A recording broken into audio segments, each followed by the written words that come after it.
Oke, sekarang kita akan melanjutkan materi mata kuliah termodinamika 1. Sekarang adalah materinya menentukan sifat-sifat atau bahasa Inggrisnya itu properties dari sistem. Ya, sebagaimana yang sudah kita pelajari, jadi sistem dalam termo itu kan ada dua kemarin, massa atur dan volume atur. Kalau massa atur itu kan nama lainnya sistem tertutup, kemudian volume atur itu sistem terbuka.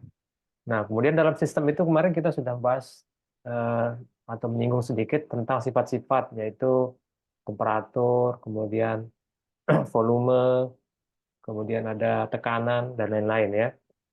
Nah, sekarang kita akan lebih jauh lagi mengenal dari sifat-sifat dari sistem tersebut. Jadi materinya yang akan dibahas, yang pertama mengenai fasa dan zat murni, kemudian yang kedua mengenai menentukan sifat-sifat, ya, dan yang ketiga menentukan sifat-sifat menggunakan model gas ideal. Nanti semampunya sajalah kita kalau misalnya tidak cukup waktu ya segitu aja lah materinya untuk malam hari ini karena terlalu banyak. Baik, yang pertama adalah fase dan zat murni. Jadi ada istilah fase dan zat murni. Nah, apa sih yang dimaksud dengan fase? Nah, ini definisi kita sebelum lebih jauh melangkah. Jadi yang perlu kita paham pertama kali itu adalah definisi dulu. Karena dengan kita paham definisi, maka nanti eh, langkah-langkah selanjutnya untuk memahami materi itu lebih gampang. Yang pertama, fasa itu apa? Fasa itu adalah sejumlah materi yang homogen dalam komposisi kimia dan struktur fisik.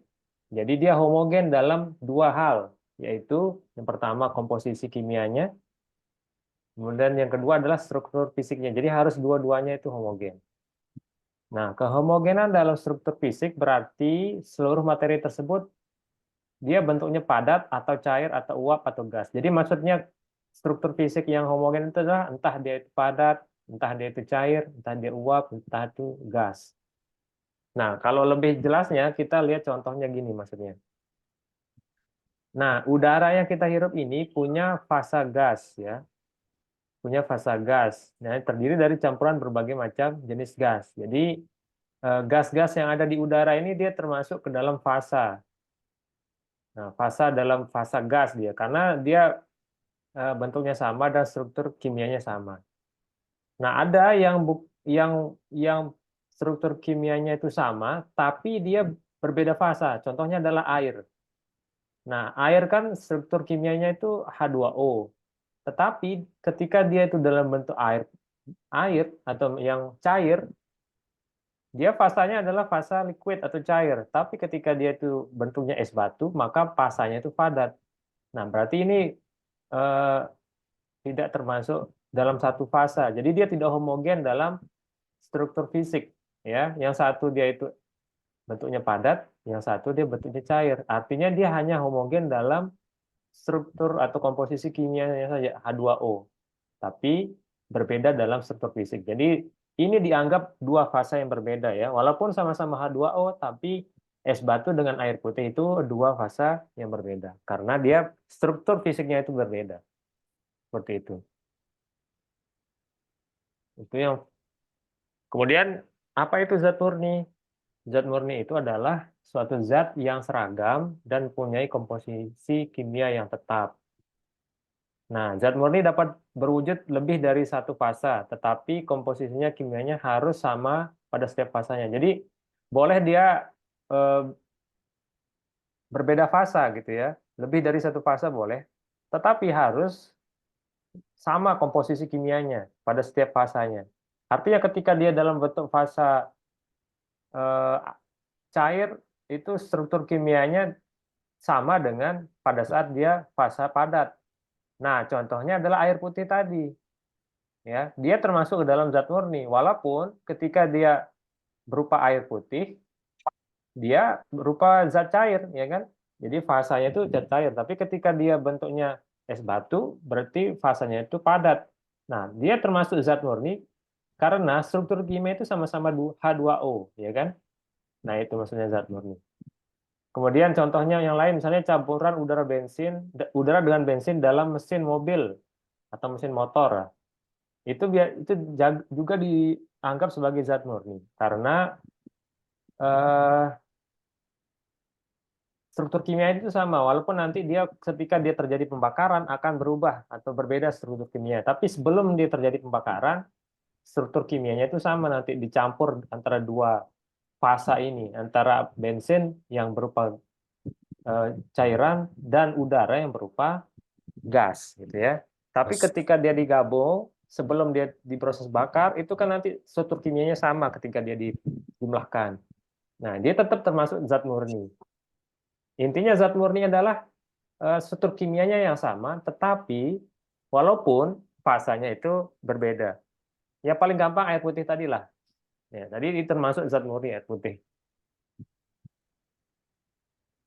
Oke, kemudian menetapkan tingkat keadaan.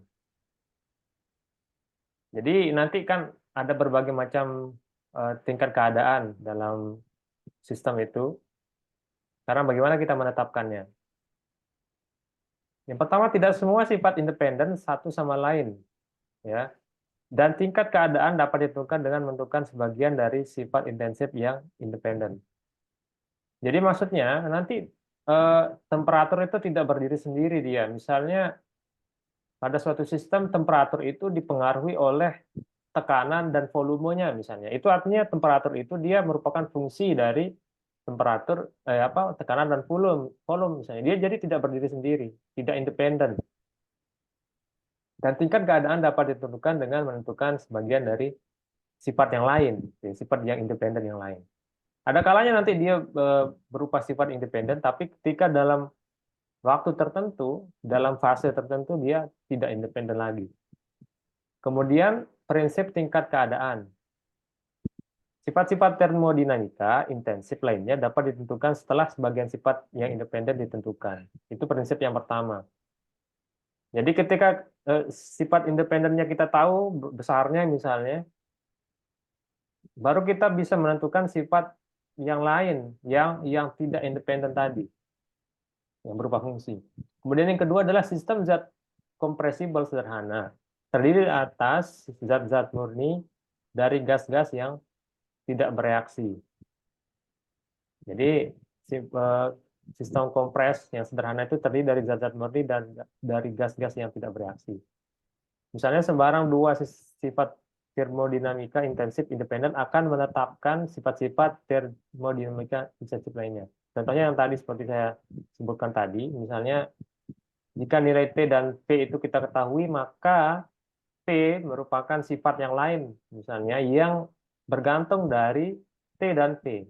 Jadi tekanan dari suatu sistem itu tergantung dari temperatur dan volumenya. Misalnya di dalam tabung, misalnya di dalam tabung itu ada cairan atau gas. Nah, ketika temperatur dan volumenya meningkat misalnya, maka tekanannya meningkat. Nah, contohnya seperti itu. Jadi P ini dia tidak berdiri sendiri. Jadi dia bergantung dari sifat-sifat dari termodinamika yang lain gitu ya. Jadi T dan P ini misalnya independen. Jadi kita menentukan dulu misalnya T dan P-nya berapa. Baru tekanannya terpengaruh oleh T dan P tersebut. Atau U ya. P ini kan volume atur ya. Masih ingat nggak rumusnya volume atur itu? Volume itu atur itu volume atur, sorry. Volume spesifik. Volume spesifik itu adalah kebalikan dari massa jenis. Kalau massa jenis itu kan massa dibagi volume. Nah, kalau volume spesifik itu adalah volume per massa. Volume per massa. Jadi berapa apa namanya? Tingkat volumenya itu dibandingkan dengan massanya. Menentukan sifat yang pertama adalah pertimbangan umum. Nah, kita akan sedikit kembali ke masa-masa sekolah dulu mengenai jenis-jenis fasa ya, padat, cair, tapi lebih kita mendalami lebih lanjut lagi. Yang pertama, kita mengenal tentang permukaan. Ini hubungan antara ketiga sifat dalam sistem ya. Yang kita khususkan sekarang kita pelajari itu hubungan antara tiga sifat. P itu kan tekanan, simbolnya P. V kecil ini. V kecil adalah volume spesifik, yaitu volume dibagi massa. volume dibagi massa. Kebalikan dari rho. Rho itu kan massa per volume. Tapi kalau V kecil, volume per massa. Kemudian em, T adalah temperatur.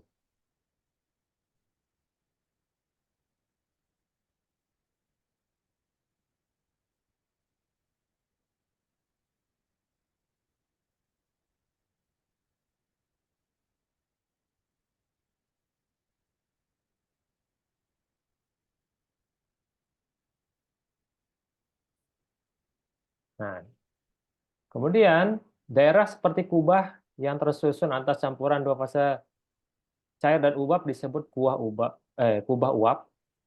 Ini ya, yang ini. Nanti kita lebih paham lagi lah. Ini kita sekilas dulu mengenal atau kita membaca. Ini adalah diagram dimensi 3 ya, hubungan antara Kartesius tapi Yes. dimensinya 3. Jadi misalnya sumbu sumbu Y yang ini pressure, tekanan, sumbu X yang ini volume spesifik, kemudian sumbu Z adalah yang ke sana, yang ke dalam itu temperatur. Jadi sebenarnya ini bentuk Kartesius dari 3 dimensi. Kalau masih ingat dulu volume ya, begini dia. Nah, ini adalah hubungan dari suatu gas, bukan satu gas, suatu sistem lah misalnya ya. Tingkat keadaan di mana perubahan fase mulai dan atau berakhir disebut tingkat keadaan jenuh. Jadi titik ketika dia nanti akan berubah dari satu fase ke fase satu ke fase yang lain itu disebut dengan saturation state atau keadaan jenuh. Nah, garis pembatasnya itu disebut garis cair jenuh dan uap jenuh. Misalnya dalam hal ini, nah nanti kita lihatlah. Ini di sini sebenarnya ini antara solid dengan solid uap. Solid itu kan apa? Padat, vapor itu uap. Jadi di Betul. sini peralihan antara padat dengan padat uap, misalnya ya. Kemudian di sini peralihan antara padat uap dengan vapor, dengan uap. Di sini peralihan antara solid padat dengan cair. Nah, inilah apa namanya garis pembatas antara dua state atau dua fase. Di puncak kubah di mana garis cair jenuh dan garis cair eh, jenuh bertemu disebut titik kritis. Nah, titik kritis ini adalah titik di mana terjadi kesetimbangan. Maksudnya, sedikit saja nanti kita ubah entah itu temperaturnya, entah itu fasanya, maka dia berubah bentuk fasanya ya. Jadi ketika di sini posisi ini sedikit aja melenceng, nah sudah berubah dia, sudah ganti alam gitu istilahnya kok. Dia sudah pindah alam lah istilahnya ya. Ini namanya titik kritis. Nah, ini yang ini. Di puncak kubah di mana garis jenuh dan garis cair jenuh bertemu disebut titik kritis. Temperatur kritis simbolnya TC adalah temperatur maksimal di mana fase cair dan fase uap berada bersama dalam kesetimbangan. Tekanan kritis adalah eh, nanti ada tekanan kritis adalah tekanan pada titik kritis ya. Jadi berapa tekanannya pada titik kritis tersebut? Nah, itu namanya tekanan kritis. Tapi temperatur kritis itu adalah ketika temperatur maksimal di mana fase cair dan fase uap itu berada bersama dalam kesetimbangan. Nanti kita lebih jauh lagi membahas tentang ini karena memang ini 3 dimensi agak sulit kita membaca. Tapi nanti kita akan potret dia dari bentuk 2 dimensinya.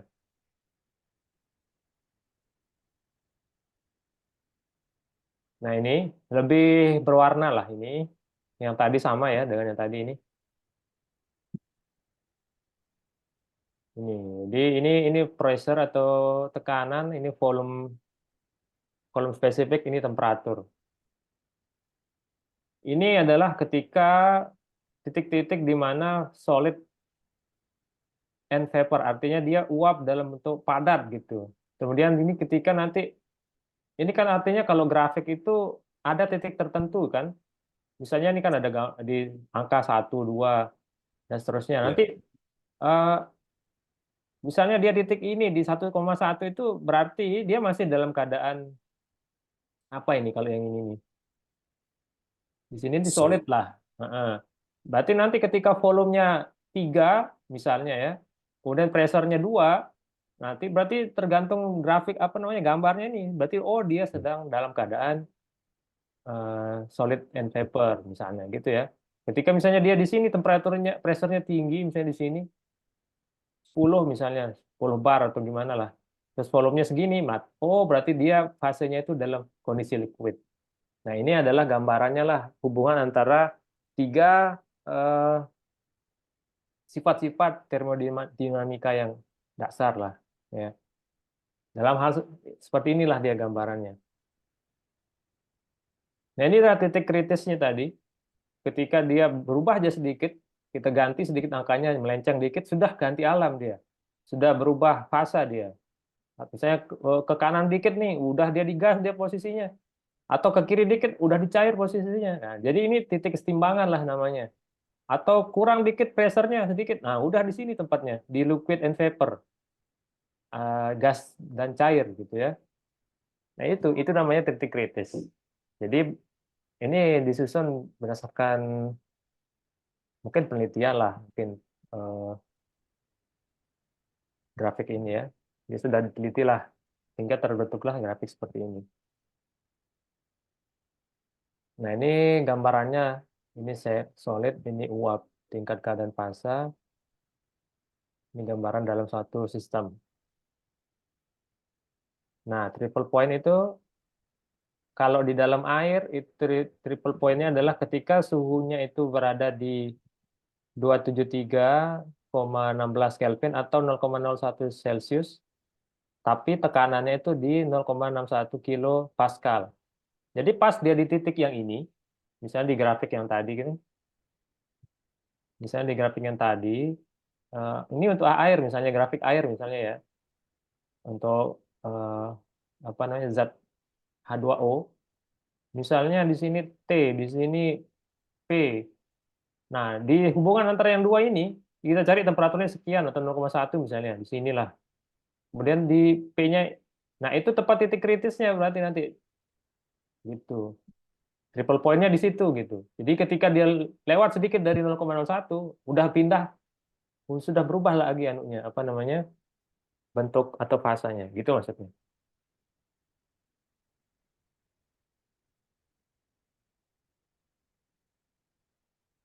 Nah ini ada beberapa titik triple point dari atau titik triple dari berbagai jenis zat yang lain selain water. Ada zinc, ada amonia, ada argon ya. Segini. Ya ini hanya sebagai gambaran kita saja bahwa setiap zat atau substance itu berbeda titik kritisnya atau titik triple point-nya berbeda-beda. Ada yang amonia misalnya dia ketika temperaturnya sekian 195,4 Kelvin dan ketika tekanannya sekian 6,076 kilopascal. Itu tempat titik kritisnya. Jadi intinya berbeda-beda, tidak sama masing-masing zat itu. Nah, sekarang akan kita proyeksikan. Proyeksi itu kan artinya kita membuat dia menjadi dua dimensi lah. Gitu ya. Kita tempel dia, misalnya ini tiga dimensi kita sekarang memandang dari sudut yang berbeda. Kalau kita lihat dari sisi depan, artinya kan kita akan melihat dari sumbu pressure dan sumbu volume spesifik, tekanan dan volume spesifik. Ketika kita lihat dari samping sini, samping itu berarti yang kita lihat nanti pressure dan temperatur, hubungan antara pressure dengan temperatur. Tapi kalau kita lihat dari atas, maka hubungan antara temperatur sama volume spesifik. Jadi itu untuk lebih jelasnya. Tapi kalau secara umumnya tiga tiga sifat ini ya kayak gini grafiknya gitu. Nah, yang pertama adalah proyeksi permukaan pada bidang tekanan dan temperatur. Jadi tekanan temperatur itu berarti tekanan ini ya. Berarti dari samping nih ya. Ini tekanan ke atas, temperatur ke sini kan. Berarti kita lihat dari samping nih. Nah, ini adalah grafik dari samping hubungan antara pressure dengan temperatur. Jadi temperatur jenuh menunjukkan temperatur di mana perubahan fase terjadi pada tekanan tertentu. Jadi ketika berubah dari fase satu ke fase yang lain pada tekanan tertentu, itu disebut dengan temperatur jenuh. Ya, misalnya eh, perubahan temperatur. Ini kan temperatur ini akan senantiasa naik kan, misalnya ya dari kiri ke kanan itu kan artinya temperatur tuh naik. Nah, kapan kapan dia berubah fase dari satu fase ke fase yang lain, itu disebut dengan temperatur jenuh. Ya, jadi pada tekanan tertentu, dari sini kan ini berarti di sini dia ininya. Ketika misalnya pressure-nya tetap nih, satu misalnya pressure-nya ya, kan pada saat temperaturnya di sini nol, maka dia pada posisi padat gitu kan, solid kan di sini. Naik sedikit aja temperaturnya sudah beda di alamnya nih. Dia udah ke dalam vapor, ke dalam uap, gitu kan. Nah, berarti ini adalah titik eh, temperatur jenuhnya. Terus. Mm. Atau di sini juga sama nih. Di sini dengan sini, pada saat pressure-nya di sini misalnya 10, terus temperaturnya di sini 2, berubah aja sedikit dari 2 ke 3 misalnya, dia sudah ganti dari padat ke cair gitu. Jadi pada tekanan tertentu, dia berubah fasanya. Jadi ini kan tertentu tekanannya 10, tertentu tekanannya 1 gitu ya. Nah, jadi termasuk juga sih sebenarnya ini temperatur jenuh gitu ya. Tekanan jenuh adalah menunjukkan tekanan di mana perubahan fase terjadi pada temperatur tertentu. Jadi kebalikannya tadi, jadi sebenarnya sama aja ini grafik yang ini sama ini itu termasuk adalah Iya. temperatur jenuh dan tekanan jenuh gitu. Tergantung sudut pandang yang kita lihat, ya kan? Ini pada saat temperatur yang dua, tekanannya kita ubah gitu kan. Misalnya pertama tekanannya segini. Naik lagi tekanannya ke sini udah berubah lagi alamnya gitu kan dari FV ke S gitu ya, dari vapor uap ke solid ke padat. Berubah lagi fasanya maksudnya gitu. Dalam daerah dua fasa itu kan tadi seperti uap cair kan. Tekanan dan temperatur tidak independen. Jadi pada saat terjadi di dua fasa, daerah dua fasa itu tadi ada contohnya itu, dia tekanan dan temperatur itu tidak independen, tidak berdiri sendiri. Jadi saling mempengaruhi. Hmm.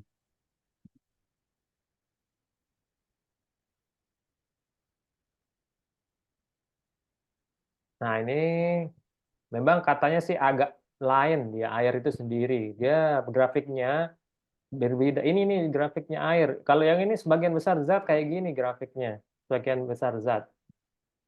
Nah, kalau air agak lain dia. Memang seperti ini air.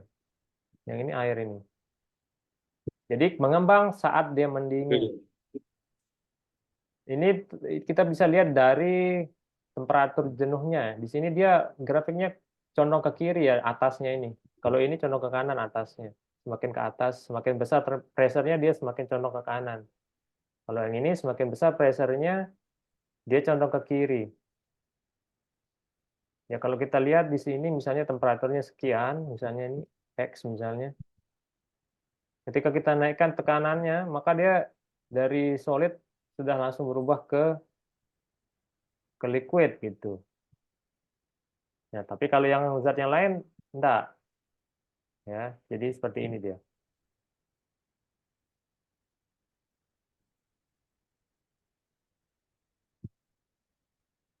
Nah, kalau kita ngambil sudut pandang yang lain, ini sekarang P sama V, pressure dengan volume spesifik, maka nanti potretnya adalah seperti ini. Kelihatan tadi kubah kubah yang ini ya. Ini triple line apa titik kritisnya itu berupa garis di atas sekarang. Kalau sudut pandangnya menghadap dari atas mungkin tadi ini. Kemudian ada namanya ini titik kritisnya juga satu ya sebenarnya. Ini pada saat dia liquid vapor, di sini pada saat dia solid vapor. Jadi seperti ini gambarannya, grafik antara pressure dengan volume spesifik. Nah, ini yang namanya temperatur konstan yang ini. TC ini adalah temperatur konstan. Jadi kan temperatur itu sumbunya ke sana dia sebenarnya kan. Karena kita potretnya ke sini kan. Tapi ada sebenarnya temperatur tuh kok yang ke dalam kan, Ya. sumbunya itu. Nah, ini kondisi yang ini ketika temperatur itu lebih besar dari temperatur konstan. Tapi nanti ketika di sini nih temperatur konstan terjadi, ketika temperaturnya konstan, ini yang terjadi. Garis yang ini akan terjadi hubungannya. Nah, ini garis ini terjadi ketika temperatur lebih kecil dari temperatur konstan. Nah, seperti itu.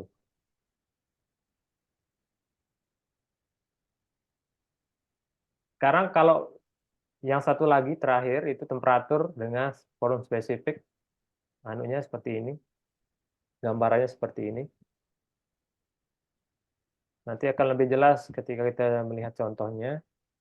Jadi ketika di sini temperaturnya semakin naik volume spesifiknya, nah ini adalah tekanan konstan ini. Tekanannya 1,014 bar. Pada saat di sini nanti sekian tekanannya, ada temperaturnya sekian. Kita lihat contoh lebih jelas lagi ntar. Oke, sekarang kita masuk ke perubahan fasa.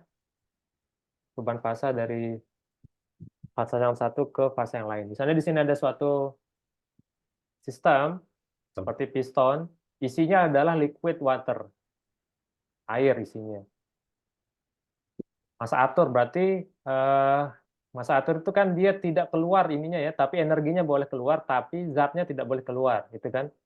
Nah, masa atur masanya 1 kilogram atau 1 pon. Zat air temperaturnya itu 20 derajat Celcius. Dia tingkat keadaannya sekarang cair. Nah, air lalu dipanaskan secara perlahan pada tekanan konstan. Jadi tekatannya konstan itu segini, 1,014 misalnya. Nah, ketika dia dipanaskan secara perlahan, maka yang terjadi seperti ini nanti. Jadi awalnya di sini dia posisi volume spesifiknya itu di sini, masih kecil lah volumenya, masih volume awal gitu kan. Kemudian ketika dia dipanaskan, nanti akan beranjak ke sini. Jadi temperaturnya naik dan volumenya juga naik kan, bergeser ke kanan, ya kan? Temperaturnya juga geser ke atas. Nah, ketika dia pada di sini titik jenuh dari cair, ketika dia berada di titik jenuh cair yang ini, maka ketika itu temperaturnya tidak naik lagi pada tekanan sekian. Walau ketika dia dipanaskan sedikit demi sedikit, maka dia akan masuk ke fase ini. Jadi nanti ketika dia dipanaskan ini, dia akan mengalami perubahan fase yang awalnya dia cair, dia akan mengalami fase yang ini. Yang ini kan di dalam fase yang ubah ini adalah fase liquid vapor. Jadi campuran antara air dan gas. Vapor. Nah, ini ketika ini ya, intinya ketika dia dipanaskan secara perlahan. Nah, terus dia dipanaskan secara perlahan, belum juga naik temperaturnya nih, tapi dia sudah merubah volume spesifiknya berubah. Artinya kan ini semakin naik Naik. ininya ya kan? Iya, volume. Iya, volumenya kan semakin naik. Volume spesifik itu kan artinya volume dibagi massa. Walaupun massanya tetap 1 kilo, tapi kan volumenya naik. Nah, itu namanya volume Iya. spesifik. Ya kan? Itu V kecil. Jadi nanti kenapa dia, kan masuk akal nih. Kenapa dia bisa naik? Karena kan campuran antara gas dengan air, ya kan? Sehingga tidak Iya. lagi berbentuk di sini posisinya sudah agak naik karena ada gasnya dikit. Nah, terlihat dalam grafik yang ini. Terlihat dalam grafik yang ini. Ini adalah fase di masa dia berupa fase liquid dan air, liquid dan gas. Dan terus dia dipanaskan, terus dipanaskan, maka nanti berada pada titik kritis uap. Nah, Nanti dia pada titik kritis uap. Nah, pada saat dia berada di titik kritis uap, maka dia sudah tidak berupa cairan lagi. Ketika sudah naik sedikit, dipanaskan sedikit temperaturnya, maka dia sudah berada di vapor. Nanti tidak ada air lagi di sini, sudah berupa uap semua. Otomatis volume spesifiknya udah sampai sini nih, berarti dia semakin Ke semakin atas. besar volumenya, semakin ke atas ininya kan. Nah, seperti itu. Nah, ada kalanya nanti dia pada titik yang ini tadi titik G ya, ini titik F ketika dia baru berubah dari cair ke cair uap, dan ada pada saat titik G ketika dia mau berubah dari cair uap ke uap. Nah, nanti di titik yang ini, titik apa ini? S kalau tidak salah ini. S ini adalah namanya nanti volume uap eh, maksimal apa namanya nanti coba kita lihat. Di sini contohnya nih. Ya, ini. Nah, ini kan tadi yang kayak gini rupanya kan, yang tadi yang sudah dia masuk ke Ya. dalam ini kayak gini rupanya. Jadi ada campuran antara liquid dengan vapor, jadi water vapor. Nah, ada rumusnya yang ini. Jadi berapa persen tingkat tingkat kualitasnya lah istilahnya ketika dia di dalam sini itu rumusnya ini. Jadi massa dari uap dibagi massa dari liquid ditambah massa dari uap. Jadi kualitas dari kan berbeda-beda di sini. Di sini mungkin lebih banyak airnya, misalnya semakin ke sini semakin seimbang dia kan. Semakin ke sini semakin sedikit airnya, semakin banyak uapnya gitu kan. Nah, semakin di sini sudah di sini posisinya kan berarti uap semua gitu kan. Nah, jadi ini kualitasnya itu disebutkan dengan X di sini. Jadi dihitung adalah massa air itu berapa dibagi dengan apa massa uap dibagi dengan massa liquid plus vapornya. Ini yang khusus yang di dalam sini aja. Jadi kualitas X. Nah, kemudian ketika sudah lewat, nah ini jadinya nanti. Ketika dia sudah lewat dari uap jenuhnya tadi, ya, tingkat keadaan dipesankan oleh titik G. Nah, ini namanya tadi yang saya bilang, ketika dia sudah lewat dari fase G ini, melewati di fase uap jenuh, maka kan dia sudah semakin naik temperaturnya, dia sekarang sudah berubah temperaturnya. Yang tadinya dia tetap, tidak naik-naik temperaturnya, melainkan hanya volume spesifiknya saja yang naik, volumenya saja yang tambah besar gitu ya. Tapi temperaturnya tetap dia segini aja. Nah, tapi sudah melewati ini, maka nanti temperaturnya akan naik juga gitu, seiring dengan naiknya apa ini volume spesifiknya. Nah, ketika nanti di titik biru ini, nah inilah yang dinamakan dengan uap yang super panas ya. Ketika di titik sini nih, ini namanya nanti uap super panas. Seperti itu. Nah, kemudian nah ini hanya istilah yang dulu kita apa namanya sudah pelajari di bangku sekolah. Jadi hanya istilah antara perubahan dari satu fase ke fase yang lain. Misalnya solid ke liquid itu kan meleleh ya kan? Atau Ya. solid liquid ke liquid atau dari solid ke solid liquid ya dianggap sajalah meleleh itu. Kemudian kalau liquid ke solid liquid, jadi dari padat ke padat cair disebut membeku, atau dari padat cair ke padat disebut membeku. Nah, kemudian kalau dari sini liquid vapor atau cair uap ke vapor ke uap disebut menguap atau mendidih lah bahasa lainnya. Atau kalau dari uap ke liquid vapor, dari uap ke liquid cair itu namanya mengembun.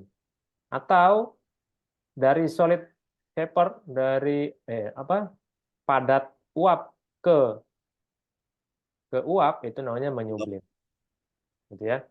Jadi ini istilah-istilah yang sudah kita kenal sebenarnya dulu, tapi kita sekarang melihat dari segi hubungan antara tekanan kemudian uap apa tekanan volume spesifik dengan temperaturnya.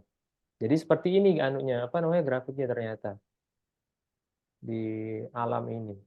Jadi itulah gunanya kita belajar, kita semakin terbuka tabir-tabir misteri dunia ini ya. Ternyata seperti ini kalau kita lebih memahami detail-detailnya dalam satu sistem itu. Mungkin nanti ada manfaatnya ketika kita perhitungan dalam mesin. Kita kenal-kenal dulu lah istilah-istilah fasa ini. dia perubahannya seperti apa, grafik-grafiknya itu seperti itu. Kita lanjutkan pekan depan untuk ada mungkin perhitungan sedikit mengenai ini. Mungkin sampai situ saja anunya apa namanya materinya. Kita tidak usah sampai habiskan. Karena terakhir pertemuan pekan depan kalau tidak salah, setelah itu UTS. Kita tidak usah lah habiskan yang ini. Sekali lagi Pak. Iya. Nanti ya soalnya sama aja lah. Mungkin nanti dengan yang sudah saya jelaskan kemarin, nanti ganti-ganti ini aja paling angkanya aja. Nanti pelajari aja lah yang itu, yang kemarin. Cuma anu Pak, yang kemarin itu nyari nilai T2-nya itu saya belum paham ya Pak. T2-nya itu dari hubungan hubungan ininya eh, PV sama dengan C itu kan, P kali V pangkat N sama dengan C. Jadi nanti P1 kali V1 pangkat N itu sama dengan P2 kali V2 pangkat N. Jadi N-nya itu nanti tergantung soalnya. Misalnya N-nya itu 1,5, jadi pangkatnya 1,5 gitu. Nah kan Ya. P1 Maksudnya, sama V1 sudah diketahui. Nanti tinggal ya. dimasuk-masukkan. P1-nya berapa, V1-nya berapa, N-nya berapa. Nanti dapatlah V2, P2-nya. Ketika V2 kita sudah tahu. Tinggal dihubungkan. Nanti eh, dapatlah. Gimana cara jelasinnya? Ntar. Ya. Saya kan bingung di situ Pak. Nyari P2-nya itu di mana Ini gitu. T2 atau P2? P2-nya Pak. Kan P2-nya belum diketahui Pak kan ya. Iya, dari sini